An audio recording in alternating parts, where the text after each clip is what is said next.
신앙 31주입니다.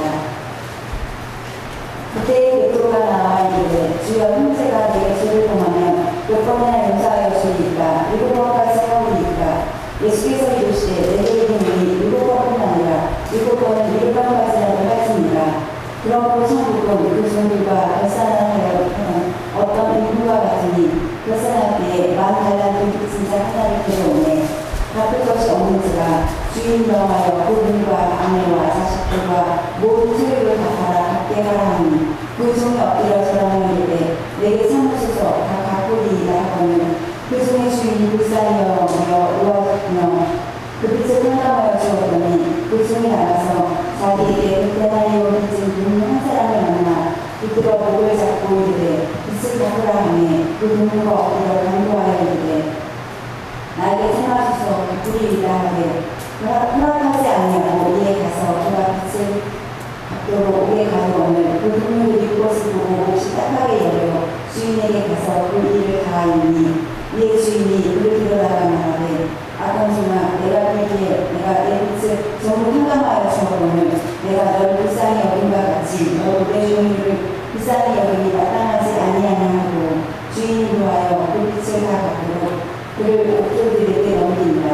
너희가 각각 마음으로부터 형제를 용서하지 않으면 나의 하늘 아버지께서도 너희에게 이와 같이 하시리라. 아멘. 92년부터 1983년도까지 살아셨던 네덜란드 분이죠. 코리텐붐 여사의 가족은 제2차 세계대전 중에 독일군에게 쫓기는 유대인을 숨겨주게 됩니다. 그리고 그것 때문에 그녀의 모든 가족들은 나치 수용소에 갇히게 됩니다. 끔찍한 고문으로 말미암아 그녀의 모든 가족은 다 죽게 되었고요. 그녀만 기적적으로 생명을 건질 수 있게 되었습니다. 전쟁이 끝난 다음부터 이분이 복음 전도자가 되어서 여러 곳을 다니면서 용서의 복음을 전하게 되었어요. 이 코리텐붐 여사가 전하는 그 용서의 복음을 듣고 많은 사람들이 은혜와 감동을 받게 됩니다. 그러던 어느 날이었습니다. 독일에서 일부를 초청해서 특별 집회를 열게 되었습니다. 특별 집회를 마치고 이제는 교회 앞에서 이분이 인사를 하고 있는데 인사를 하다가 어떤 노신사를 만나게 됩니다. 그 노신사가 자기에게 이렇게 손을 내미는 것이었어요. 근데 코리텐붐 여사가 그 사람을 보고 얼굴이 창백해집니다. 그리고 피가 거꾸로 막 솟아오르는 것 같은 그런 분노를 느낍니다. 왜냐하면 그 노신사는 이 수용소에서 자기 가족들을 고문해서 죽게 만들었던 그런 사람이었고요. 자기에게 온갖 고문을 하여서 고통과 수모를 준 사람이었기 때문이었습니다. 근데 그 사람이 자기에게 지금 손을 내밀고 있는 것이었습니다. 그 순간 이 코리텐붐 여사는 하나님께 이렇게 기도해요. 하나님, 제가 온 세상 사람들을 다 용서해도 이 사람만큼은 제가 용서할 수 없겠어요. 근데 그때 그녀의 마음속에 주님의 음성이 들려옵니다. 난 그 사람까지도 구원하기 위해서 십자가를 졌단다. 난 그 사람까지도 구원하기 위해서 십자가를 졌단다. 이 음성을 듣고 코리텐붐 여사가 회개를 합니다. 그리고 용기를 내어서 정말 용기를 내어서 손을 내민 그 노신사의 손을 잡고 악수를 하게 됩니다. 그런데 그 순간 놀라운 일이 생기게 되는 거죠. 그렇게 악수를 하는 그런 순간 주님의 사랑과 용서가 깨달아지기 시작하고 그리고 마침내 그를 용서할 수가 있게 되었어요. 용서할 수 없었는데 그래도 하나님의 말씀에 따라서 이제는 손을 내밀었던 그 순간 마이크가 열렸습니다. 손을 내밀었던 그 순간 그녀의 마음속에 용서하는 그런 마음이 생기게 되게 된 거죠. 그래서 정말 그 순간 용서할 수 있게 되었고 그 순간 그녀가 고백하기를 자기의 생에서 가장 큰 영적인 기쁨을 누릴 수 있었다고 합니다. 바울은 에베소 교인들에게 이렇게 말합니다. 에베소 4장 32절 말씀 가운데 보니까 서로 친절하게 하며 불쌍히 여기며 서로 용서하기를 하나님이 그리스도 안에서 너희를 용서하신 것 같이 하라. 하나님께서 그리스도 안에서 우리를 용서하셨던 것처럼 용서하라라고 말씀하죠. 그러니까 하나님께서 우리를 용서하셨던 것처럼 용서하기 위해서는 먼저 전제되어야 될 것이 있습니다. 그것은 바로 하나님께서 그리스도 안에서 나를 용서하셨다는 사실을 알아야 됩니다. 하나님이 나를 용서하셨다는 사실을 깨달아야 됩니다. 그리고 그것이 느껴져야 하나님이 우리를 용서하셨던 것 같이 용서할 수가 있게 되는 거죠. 알아야, 깨달아져야, 느껴져야 용서할 수 있습니다. 그리고 우리가 용서하는 그 순간 우리는 하나님과 더 깊은 관계를 유지할 수 있을 뿐만 아니라 우리에게 죄를 지은 사람에게서 우리는 자유함을 누릴 수가 있습니다. 누군가 나에게 죄를 짓습니다. 나를 힘들게 하고 어렵게 합니다. 나에게 악한 행동을 합니다. 그때 그 순간은 그 사람은 나에게 바주를 던지는 거예요. 나에게 죄를 짓는 사람은 동아리 바주를 나에게 지금 계속 던지고 있는 겁니다. 그래서 그와 같은 그 죄를 짓는 그 사람 때문에 내 마음에 분노가 치밀어 오르고 가슴이 울렁울렁거리고 소화가 되지도 않고 그 사람 때문에 다른 일을 할 수 없게 되고 그렇게 된다라고 한다면 나는 그 사람에게 묶여 있는 겁니다. 그 사람이 나에게 동아줄을 던졌는데 그 동아줄이 내 목에 딱 걸려 있는 거죠. 그리고 그런 상태 속에서 계속해서 그 사람에게 내가 끌려가고 있는 겁니다. 이런 상태라고 한다면 나는 그 사람에게 지금 매여 있는 겁니다. 그 사람만 생각하면 분노가 치밀어 오르고 가슴이 울렁거리고 소화가 되지 않고 다른 일을 할 수도 없고 그렇게 된다고 한다면 지금 나는 그 사람에게 매여 있는 겁니다. 목줄에 매여 있는 거죠. 이 묶여 있는 것을 누가 풀어야 됩니까? 그 사람은 절대로 이 목줄을 풀어주지 않습니다. 이 목줄을 풀을 수 있는 사람은 나입니다. 내가 풀어야 되는 거죠. 내 목에 걸려있는 이 목줄을 푸는 겁니다. 그 푸는 것이 뭐냐면 용서라고 하는 거예요. 용서. 목줄에서 목에서 빼내어야만 내가 자유로워질 수가 있습니다. 무슨 말인가 하면 용서해야 그 다음부터 내가 자유로운 그런 삶을 살아갈 수가 있다는 거죠. 그럼에도 불구하고 우리는 용서하는 것보다 정죄하는 것을 또 용서하는 것보다 보복하는 것을 선택합니다. 여러분 정죄하고 보복하는 거 좋아하는 것이 누굴까요? 마귀입니다. 하나님은 정죄하고 보복하는 거 좋아하지 않습니다. 마귀가 좋아하죠. 그래서 마귀는 할 수만 있다고 한다면 우리를 정죄합니다. 여러 통로를 통해서 우리를 정죄하고 우리에게 죄책감을 주죠. 우리가 조금만 잘못해도 야, 너 믿음이 그게 뭐야? 죄책감을 심어줍니다. 야, 너 왜 항상 그 모양이야? 왜 변한 것이 없어? 라고 말하면서 우리를 정죄합니다. 무엇이든지 정죄할 만한 것이 있으면 정죄합니다. 그래서 우리로 하여금 죄의식에 사로잡히게 하고 우리에게서 기쁨과 평화를 빼앗아갑니다. 그것이 바로 마귀가 하는 일이죠. 그러나 하나님은 우리를 사랑하십니다. 우리를 사랑하셔서 우리의 모든 죄의 값을 예수님을 통해서 이제는 해결해 주셨습니다. 예수님께서 십자가에서 우리의 모든 죄의 값을 지불해 주셨습니다. 그래서 우리는 예수님의 보혈로 죄에서 자유함을 얻게 되었습니다. 예수님의 보혈로 인해서 우리는 우리의 죄를 자백하면 하나님은 용서하십니다. 하나님은 매번 우리를 용서하십니다. 계속해서 우리를 용서하십니다. 그래서 예수님 안에 있는 사람에게는 정죄함이 없습니다. 로마서 8장 1절 2절에 보니까 그러므로 이제 그리스도 예수 안에 있는 자에게는 결코 정죄함이 없나니 이는 그리스도 예수 안에 있는 생명의 성령의 법이 죄와 사망의 법에서 너를 해하였습니다.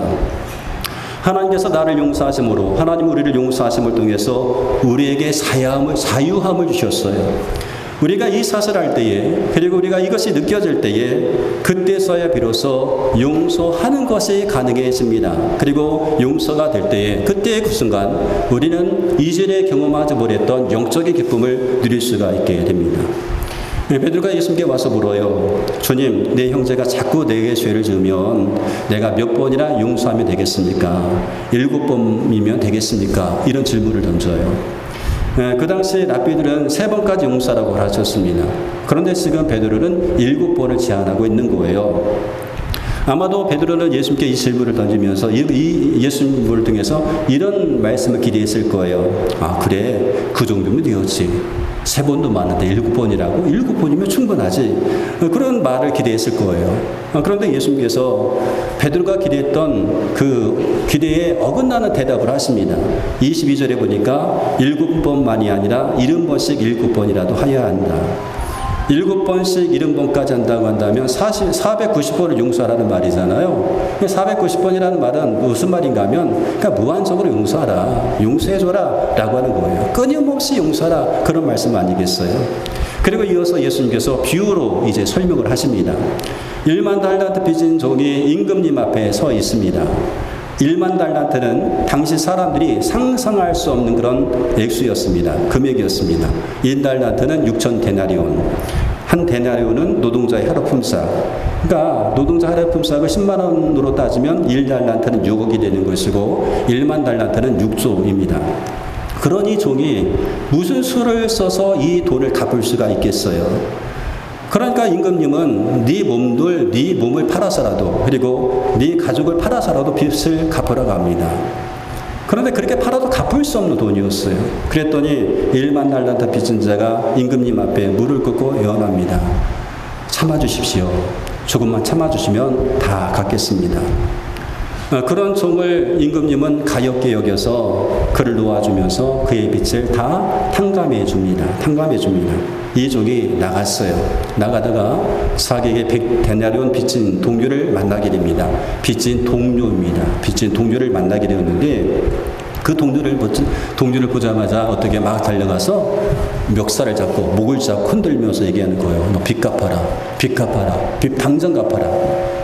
빚 당장 갚아라라고 얘기합니다. 100데나리온이라고 하면 요즘 단위로 한 사람은 한 1,000만 원 정도 돈입니다. 그 동료가 조금만 참아달라 기다려달라라고 얘기하지만 그 동료의 호소를 외면하고 동료를 감옥에 가두게 됩니다. 다른 종들이 광경을 보고 이제 임금에게 가서 알려주죠.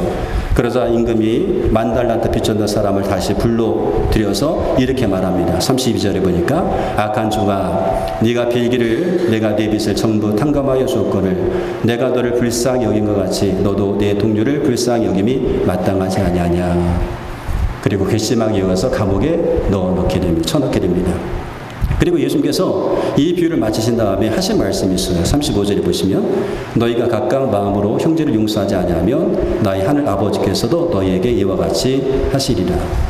여러분 예수님께서 하셨던 이 말씀을 듣고 있으면 어떤 생각이 드십니까? 첫 번째는 용서해야 되겠구나. 내가 용서해야지. 그런 생각을 하실 거예요. 그런 다음 두 번째 이런 생각이 드실 거예요. 하나님 그런데요. 다른 사람은 다 용서해도 이 사람만큼은 용서할 수가 없습니다. 그런 사람이 떠오를 겁니다. 주님께서 하셨던 이 말씀을 쭉 듣고 있으면 그 두 가지 생각일 거예요. 그래 내가 용서해야지. 용서하는 것이 맞지. 그러다가도 이 사람만큼은 내가 절대로 용서할 수가 없습니다 라고 하는 그런 사람이 생각나게 될 것입니다. 그러면서 예수님께 하소연하겠죠. 예수님께서 그런 말씀하시는 것은요, 예수님 내 사정을 몰라서 그래요. 예수님 그 사람이 나에게 어떻게 했는지를 아신다라고 한다면 용서하라고 하는 말씀을 하지 못하실 거예요. 예수님 왜 나만 당하고 살아야 돼요? 왜 나만 당해야 돼요? 그렇게 살면 나만 손해고 나만 바보가 되는 것 아닌가요? 라고 이렇게 하소연하고 싶으실 겁니다. 용서를 해야 된다는 사실을 알고는 있지만 용서가 되지 않는 거예요. 용서하면 얼마나 좋겠어요. 용서해야 된다는 것을 알고는 있지만 용서가 되지 않는 걸 어떡합니까? 용서는커녕 내가 당한 것 2배, 3배 갚아주고 싶은 그런 마음이 있는데 어떻게 용서가 되겠어요? 여러분 그렇다고 한다면 정말로 용서하는 것이 불가능할까? 용서하는 것이 정말 불가능할까라고 하는 겁니다. 우리는 예수님께서 비유를 하실 때에 이 비유가 어떻게 시작하는지를 우리가 봐야 됩니다. 23절 말씀까지 보니까 그러므로 천국은 그 종들과 결산하려 하던 어떤 인고가 같으니 그러므로 천국은 이렇게 시작되잖아요. 그죠? 이 비유의 말씀이 어떻게 시작했답니까? 그러므로 이 비유의 말씀은요 천국 비유입니다. 천국 비유입니다. 비유의 주제가 천국이다라고 하는 거죠. 천국의 주인은 1만 달란트 탕감해주는 임금과 같습니다. 하나님은 1만 달란트를 탕감해주는 분과 같다라고 하는 겁니다. 우리는 마치 임금에게 1만 달란트를 탕감받은 사람과 같습니다. 그런 내용이죠. 그런데 왜 1만 달란트를 탕감받은 사람이 100데나리온 빚진 이 동료를 용서하지 못했을까? 왜 임금이 자기를 불쌍히 본 것처럼 동료를 불쌍히 여기지 못했던 것일까? 라고 하는 겁니다. 1만 달란트 빚진 사람은요, 자신에게 빚진 사람보다 50만 배 더 많은 것을 탕감받았습니다. 자신의 평생을 갚아도 갚을 수 없는 금액을 탕감받았단 말입니다. 그런데 그렇게 탕감받은 그 탕감받은 사람이 왜 100데나리온 빚진 사람을 탕감해 주지 못했을까라고 하는 거예요. 이유가 있다라고 한다면 이 탕감받은 탕감받았던 사람이 그것이 얼마나 놀라운 은혜인지, 그것이 얼마나 큰 은혜인지를 알지 못했다는 거예요. 느끼지를 못했다는 겁니다. 그는 조금 전까지는 1만 달란트 빚진 자였습니다. 그의 인생은 굉장히 초라한 인생이었습니다. 누군가의 도움 없이는 살아갈 수 없는 그런 인생이었어요. 그런데 임금님께서 그 빚을 다 탕감해 주심을 통하여서 새로운 인생, 아주 멋진 인생을 살 수 있는 그런 기회를 얻을 수 있게 되었습니다. 다시 시작할 수 있게 되었다는 거죠. 그런데 문제가 뭡니까? 그렇게 놀라운 은혜를 받았음에도 불구하고 그 은혜가 은혜인지를 알지 못했다는 거예요. 알지 못했다는 겁니다. 그랬으니까 100데나리온 빚진 동료의 목을 잡고 흔들리면서 빚갚아라 그렇게 했던 겁니다. 동료가 조금만 참아달라고 했지만 그것을 참지 못하고 옥에 가두게 된 것입니다. 여러분, 우리가 얼마나 많은 하나님의 사랑을 받았는지, 우리가 얼마나 하나님의 그 크신 긍휼하심을 입었는지를 모르면 우리도 똑같습니다. 1만 달란트 빚진 자와 같습니다. 그렇게 행동합니다. 내가 정말 하나님께 얼마나 큰 사랑을 받았는지, 내가 얼마나 하나님의 놀라운 용서함을 받았는지를 모르면, 그것을 느끼지 못하면, 그것을 깨닫지 못하면 우리도요 1만 달란트 빚진 자처럼 행동할 수밖에 없다라고 하는 것이죠. 은혜를 모르면 그렇게 됩니다. 그래서 하나님의 은혜를 모르는 사람에게 찾아가서 당신 왜 이렇게 교만합니까? 왜 당신은 이렇게 다른 사람을 불쌍히 여기지 못합니까? 왜 당신은 그 사람을 용서하지 못합니까? 라고 물어도 소용이 없는 거예요. 그는 천국 백성이지만 천국의 삶을 누리지 못하고 있습니다. 누리지 못하는, 은혜를 알지 못하고 깨닫지 못하는 사람이기 때문에 그렇습니다. 천국은 내가 탕감받아야 될 사람이었고, 내가 탕감받은 사람임을 알 때에, 그리고 그것을 느낄 때부터 천국은 내 삶 가운데서 열려지게 되는 겁니다. 천국은 그렇게 시작되는 거예요. 천국은 내가 죄인이었음을 알 때에, 그리고 내가 죄인이었고 내가 용서받아야 될 사람이었음을 알 때에, 그리고 내가 예수님을 통해서 용서받았다는 사실을 알 때에, 그때서야 비로소 내 삶 가운데 천국이 시작되게 되는 겁니다. 그렇게 천국이 열려지게 되는 거죠. 그런데 이 사실을 알지 못하면 천국의 삶을 우리가 누리지를 못하게 된다라고 하는 거죠. 마태복음 18장에서 제자들이 예수님께 질문합니다. 18장 1절에 보니까 그때 제자들이 예수께 나와 이르되 천국에서는 누가 크니까? 제자들의 이 질문에 예수님은 어린아이를 불러서 제자들 가운데 서게 하신 다음에 말씀을 하십니다. 18장 3절에 보니까 진실로 너희에게 이르노니 너희가 돌이켜 어린아이들과 같이 되지 아니하면 결단코 천국에 들어가지 못하리라. 그러므로 누구든지 이 어린아이와 같이 자기를 낮추는 사람이 천국에서 큰 자니라. 천국은 어린아이처럼 자기를 낮추는 자에게 주어집니다. 천국의 주인은 1만 달란트 탕감해주는 인구 같습니다. 1만 달란트를 탕감받은 사람은요 어린아이들처럼 자기를 낮출 수 있습니다. 내가 탕감받은 사람인데 내가 어린아이처럼 그때서야 비로소 낮출 수가 있게 되는 거죠. 그런데 탕감받았음에도 불구하고 이것이 얼마나 큰 은혜인지 알지 못하면 누가 크냐 이 질문에 집착하게 되는 겁니다. 자기 자신을 낮출 줄 모르고 다른 사람을 불쌍히 여기지도 못하고 용서하지도 못하게 되는 겁니다. 사랑하는 성도 여러분, 하나님께서 우리의 모든 죄를 용서해 주셨고 우리가 용서함을 받았습니다. 우리가 이 사실을 알 때에 우리는 우리 자신을 낮출 수 있게 되고 우리가 우리 자신을 낮출 수 있어야 그때서 비로소 용서가 가능해지는 겁니다. 여러분은 몇 번이나 용서해 보셨습니까? 하나님의 은혜가 내게 너무 커서 그 하나님께서 나와 같은 죄를 용서하신 그 하나님의 사랑이 너무나 놀라워서 하나님이 나를 불쌍히 여기같이 형제를 불쌍히 여겨서 용서하신 것이 몇 번이나 되십니까? 사랑이 먼저였던 손양 목사님 이야기 여러분 잘 아실 거예요. 손양 목사님께서 자기 두 아들 동인과 동실이 이제는 죽었다는 소식을 이제 접하게 됩니다. 그때 이 손양 목사님께서 예배당에 뛰어가서 하나님 앞에 이렇게 기도합니다. 무릎 꿇고 기도합니다. 주님, 저에게 믿음을 주십시오. 주님, 이 부족한 것 수고하셔서 두 아들로 순교의 대열에 참여하게 하심을 감사합니다. 주여, 그들을 쏜 이가 누구인지 저는 모르나 주님은 아십니다. 주여, 그에게 자비를 베풀어 주시옵소서. 부족한 종에게 사랑을 주시사 그를 용서할 수 있는 힘을 주소서 라고 이렇게 기도합니다. 하나님, 용서할 수 있는 힘을 주세요. 우리도 하나님께 이렇게 기도할 수 있습니다. 하나님의 용서함을 받은 그네가 얼마나 놀라운지 하나님 나로 하여금 깨닫게 해주세요. 그리고 하나님, 내가 상대방을 미워한 것을 용서해 주세요. 우리가 이렇게 기도할 수 있습니다. 내가 심판하고 내가 복수했던 것, 그런 생각을 하나님 앞에 내려놓고 우리가 용서를 구할 수 있습니다. 그런 다음에 모든 권리를 하나님께 맡기고 용서할 수 있는 힘을 달라고 우리가 기도할 수가 있습니다. 용서는 죄를 받아들인다는 것은 아니잖아요. 그 사람이 잘못했는데 그 잘못을 받아들이는 것은 아닙니다. 용서는 사람을 받아준다는 의미입니다. 그 사람의 죄에 대해서는 하나님께서 그 사람에게 물으실 거예요. 우리가 해야 될 일은 용서입니다. 우리가 용서가 가능합니까? 주님께서 우리로 하여금 용서라고 하셨는데 이 용서가 가능합니까? 정말로 용서는 불가능한 것일까요? 용서는요, 가능합니다.